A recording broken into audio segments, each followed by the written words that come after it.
खुशहालपुर नाम के एक गांव में जहां सूरज की पहली किरणें खेतों पर सोना बिखेरती थीं, एक 20 साल का युवक रहता था, करण। करण के माता पिता रमेश और सुमन गांव के सबसे अमीर और जालिम ठाकुर प्रताप सिंह के खेतों में दिन रात पसीना बहाते थे। उनकी जिंदगी ठाकुर के एक इशारे पर चलती थी। एक तपते दोपहर जब सूरज आग बरसा रहा था, करण अपने माता पिता के लिए खेत में खाना लेकर पहुंचा।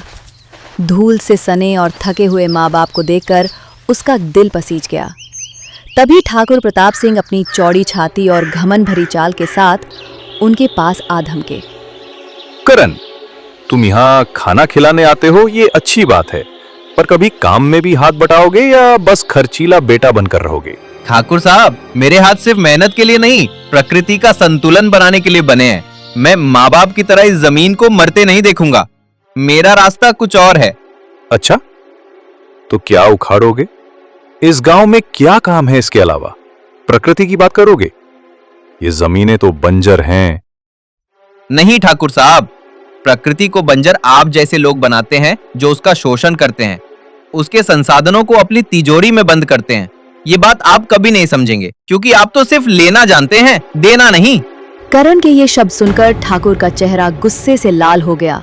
उसकी आंखों में एक खतरनाक चमक थी। रमेश और सुमन, जो अब तक शांत खड़े थे, डर के मारे कांप उठे। करण ने ठाकुर की आंखों में सीधी नजर डाली और बिना एक पल रुके अपने माता पिता को वहीं छोड़ वहां से चला गया। घर पहुंचते ही करण अपनी किताबों में डूब गया, मानो ज्ञान ही उसकी सबसे बड़ी पूंजी हो। शाम को जब घर में दीपक जल रहे थे, माँ सुमन उसके पास आकर बैठी। बेटा करण, ठाकुर से ऐसी बात नहीं करते। तुम्हें पता है वो कितना ताकतवर है। उसकी बातों का बुरा मत मान। मुझे लगता है वो ठीक ही कह रहे थे। इस गांव में और कौन सा काम है जिससे पेट भरता है? माँ, आप ठाकुर को जानती ही नहीं। वो बस प्रकृति को निचोड़ना जानता है, उसका संतुलन बिगाड़ना जानता है। वो ये नहीं समझेगा कि प्रकृति देती है, लेती नहीं। तभी पिता रमेश, जो अब तक शांत बैठे थे, क्रोधित होकर बोले, करण, जुबान संभाल। भूल मत कि हमारी रोटी उसी ठाकुर की वजह से चलती है। वो काम न दे तो भूखे मरेंगे। नहीं पिताजी, हमारा जीवन प्रकृति के हाथों में है, ठाकुर के नहीं। हम उसी से लड़ेंगे जिसने प्रकृति का शोषण किया है। मैं किसी की गुलामी नहीं करूंगा। मैं प्रकृति का संतुलन वापस लाऊंगा, चाहे कुछ भी हो जाए। करण, तू समझता क्यों नहीं? हम अब बूढ़े हो गए हैं। हमसे वो पहले वाली मेहनत नहीं होती अब। माँ, मैं आपका सहारा जरूर बनूंगा, पर ठाकुर की गुलामी तो कभी नहीं। मैं अपना खुद का धंधा करूंगा, अपना नाम बनाऊंगा। अपना धंधा? धंधा करने के लिए पैसा चाहिए होता है। पैसा कहाँ से लाएगा तू? करण की आंखों में गुस्सा भर आया।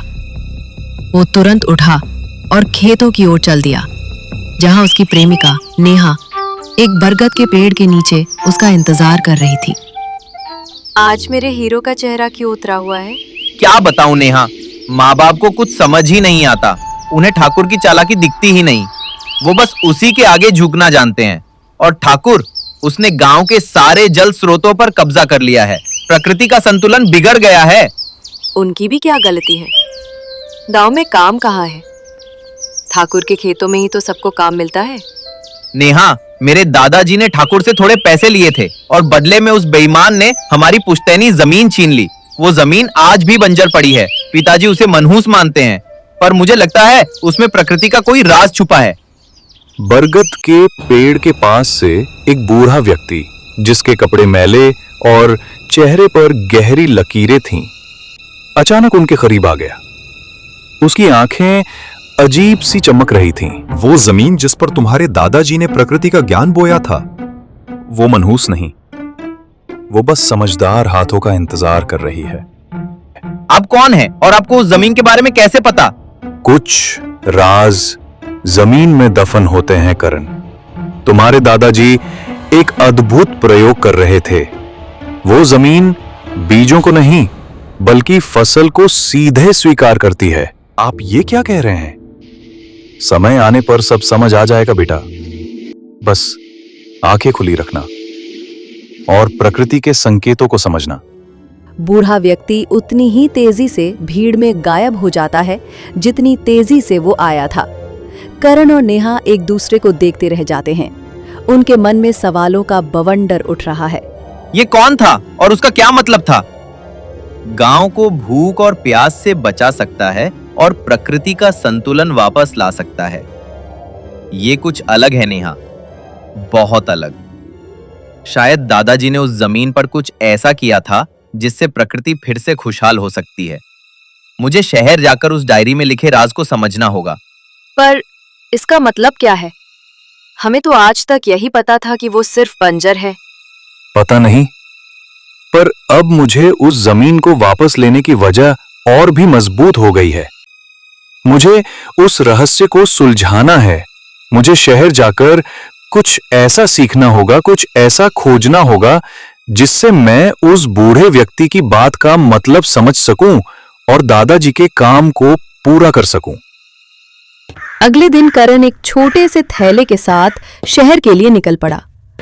करण ने शहर जाने से पहले सरपंच से मुलाकात की। सुबह सुबह तैयार होकर कहाँ जा रहे हो बेटा?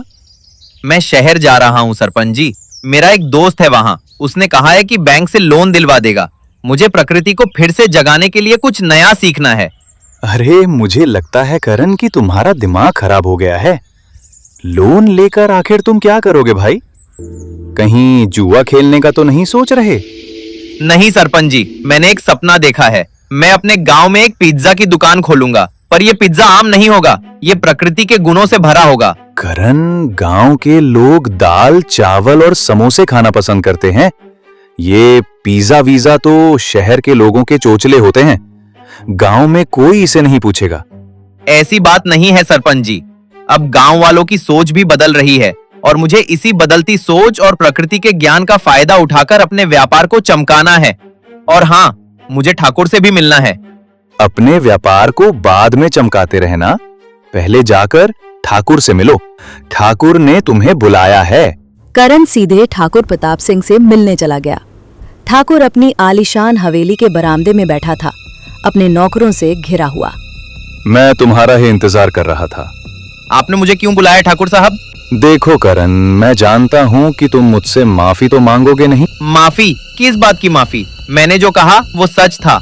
आपने मेरे दादाजी की जमीन बेईमानी से हड़पी है और तो फिर उनके पोते होने के नाते क्या तुम्हारा फर्ज नहीं बनता कि उस जमीन को उनका कर्ज चुकाकर वापस ले लो? पहली बार आपने सही बात कही है ठाकुर साहब। मैं बहुत जल्द अपने दादा की जमीन आपसे छुड़वा लूंगा। घर आकर करण ने जब अपने माता पिता को ये बात बताई तो वे सन्न रह गए। करण, मैं ये क्या सुन रहा हूं? तुमने उस ठाकुर से वादा कर दिया कि दादाजी की जमीन वापस लोगे? हाँ पिताजी, इसमें गलत क्या है? वो जमीन हमारे पुरखों की है, हमारी विरासत है। बेवकूफ, वो मनहूस जमीन, उसी की वजह से तेरे दादा पागल हो गए थे और वहीं से लापता हुए थे। वो बंजर है। मैं उस जमीन को वापस लेकर जरूर आऊंगा और एक दिन अपने दादाजी के लापता होने का राज भी खोल कर आऊंगा। लेकिन पैसा कहाँ है तेरे पास? इतनी बड़ी जमीन कैसे छुड़ाएगा? मैं कल शहर जा रहा हूं पिताजी, मुझे आशीर्वाद दीजिए। मैंने सोचा था गांव में पिज्जा की दुकान खोलूंगा, पर अब मैं शहर में ही काम करके इतना पैसा कमाऊंगा कि दादाजी की जमीन ठाकुर से वापस ले सकूं। अगले दिन करण एक छोटे से थैले के साथ शहर के लिए निकल पड़ा। करण, ये शहर है, गांव नहीं। यहाँ नौकरी ऐसे ही नहीं मिलती और तुझे कोई काम भी तो नहीं आता। मोहित, बस किसी तरह काम पे लगवा दे। मुझे पैसे कमाने हैं बहुत सारे। ठीक है, मेरे चाचा की बहुत बड़ी पिज्जा की दुकान है, मैं उनसे बात कर। ये तुमने बहुत अच्छा किया मोहित, जो तुम इसे यहाँ ले आए। वैसे भी एक ईमानदार व्यक्ति की तलाश थी मुझे। चाचा जी, मुझे आपसे एक बात कहनी है। मैंने शहर के कॉलेज में प्राइवेट एडमिशन लिया है, मुझे उसकी फीस भी चुकानी है। क्या मैं आपकी दुकान पर रात में रह सकता हूँ? मैं दिन भर काम करूंगा और रात में पढ़ाई करूंगा। तो तुम्हारे विचार सुनकर मुझे बहुत अच्छा लगा बेटा। मुझे विश्वास है कि तुम एक दिन बहुत बड़े आदमी बनोगे। उस दिन से करण ने डिलीवरी बॉय का काम करना शुरू कर दिया।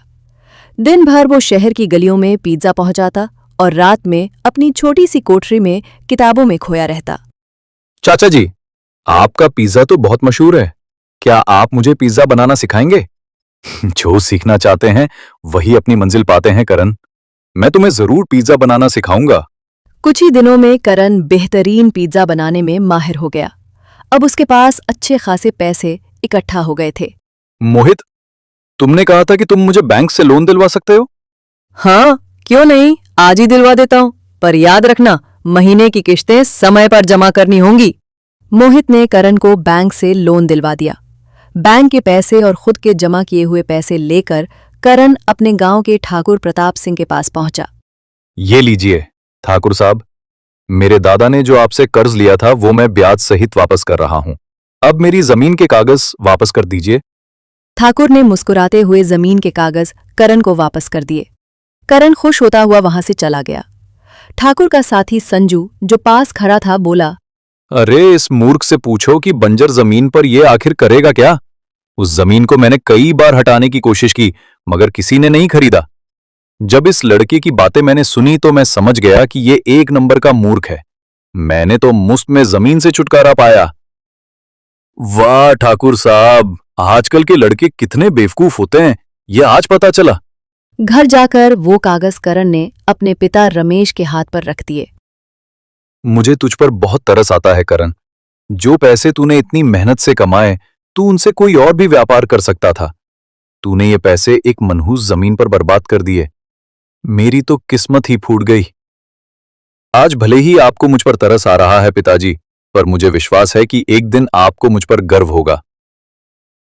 करण के पास थोड़े बहुत पैसे बचे थे। सरपंच जी, आपके बाजार में जो दुकान खाली पड़ी हुई है, क्या आप मुझे वो किराए पर उठा सकते हैं? उस दुकान पर तुम क्या करोगे भाई? कोई और काम है क्या?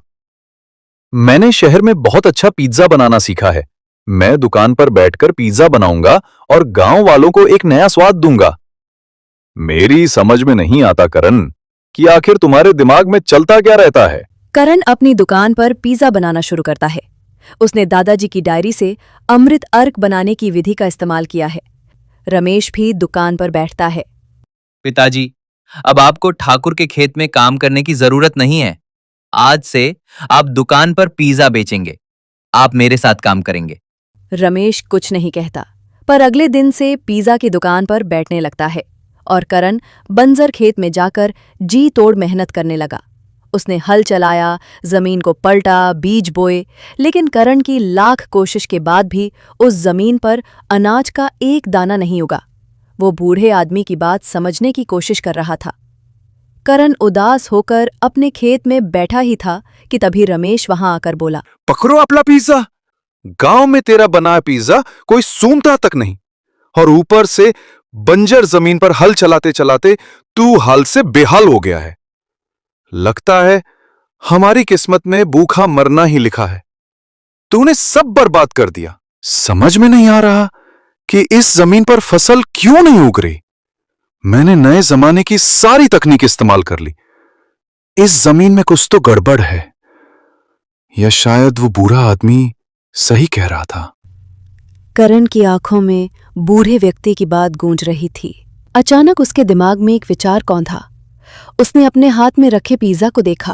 पिताजी, मुझे लगता है मुझे बूढ़े व्यक्ति की बात समझ आ गई। क्या समझ आया? अब बस करो करण, थक गया हूं मैं इस सब से। नहीं, मुझे लगता है दादाजी का प्रयोग यही था।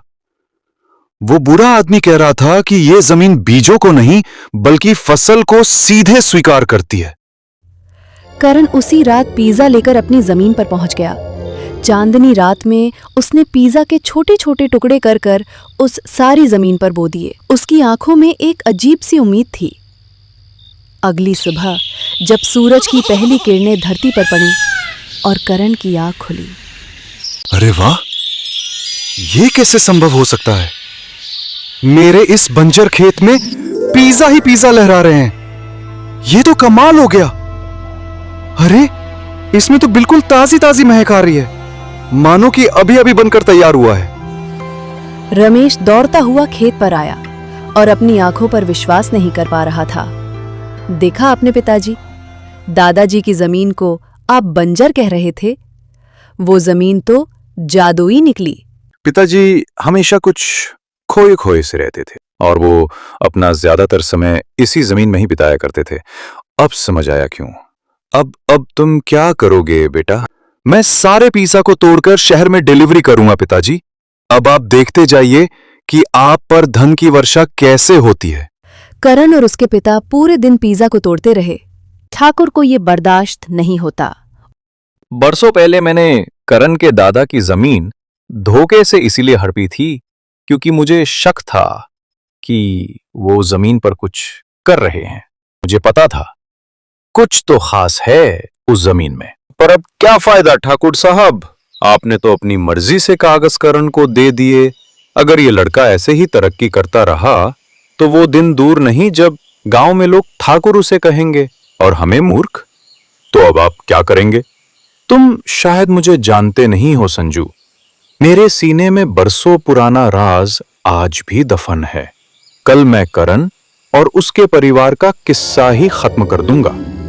ठाकुर प्रताप सिंह और संजू अगली रात करण के खेत में पहुंचे। करण अपने पिता और नेहा के साथ अपने खेत से पिज्जा तोड़ रहा था कि तभी ठाकुर कड़कती आवाज में बोला, बस बहुत हो गया बेटा, जितने ऐश के दिन काटने थे काट लिए। ठाकुर साहब, आप ये क्या कर रहे हैं? कहीं आपका इरादा इन सबको? हाँ, मेरा इरादा यही है। बरसों पहले तुम्हारे दादाजी इसी जमीन से लापता नहीं हुए थे, बल्कि मैंने उनकी हत्या की थी। मुझे शक था कि वो जमीन पर कुछ खास कर रहे हैं, पर क्या कर रहे थे ये मैं आज तक नहीं जान पाया। उनका एक दोस्त था जो ये राज जानता था। उसे मैंने बरसों ढूंढा पर वो मिला नहीं। तभी उसके कानों में पीछे से उसी बूढ़े व्यक्ति की आवाज टकराई जो अब पुलिस के साथ खड़ा था। शायद तुम मुझे ही तलाश रहे थे। ठाकुर बिल्कुल सही कह रहा है करण, इसी ने तुम्हारे दादा की हत्या की थी। मैंने अपनी आंखों से इसे वो करते देखा था। मैं जान बचाकर भागा था। मैंने ये बात रमेश को बतानी चाहिए, पर तब तक ठाकुर ने उसे अपने जाल में फंसा लिया था। पर जब मैंने तुम्हें जमीन पर जूझते देखा तो मैं समझ गया कि तुम अपने दादा पर ही गए हो और तुम उनके काम को पूरा करोगे। अब मेरे जाने का समय हो गया है। पर आप कहाँ जाएंगे? आपने मेरी इतनी मदद की। मैं इतने साल सिर्फ ठाकुर पर नजर रखने के लिए यहां रुका था, ताकि वो तुम सबको कोई नुकसान ना पहुंचा पाए। और मुझे अपने दोस्त के परिवार के किसी सदस्य को उसका राज बताना था। करण, तुम मेरे दोस्त के इस प्रयोग को सिर्फ अपने फायदे के लिए इस्तेमाल मत करना, बल्कि देश और समाज के लिए भी इस्तेमाल करना।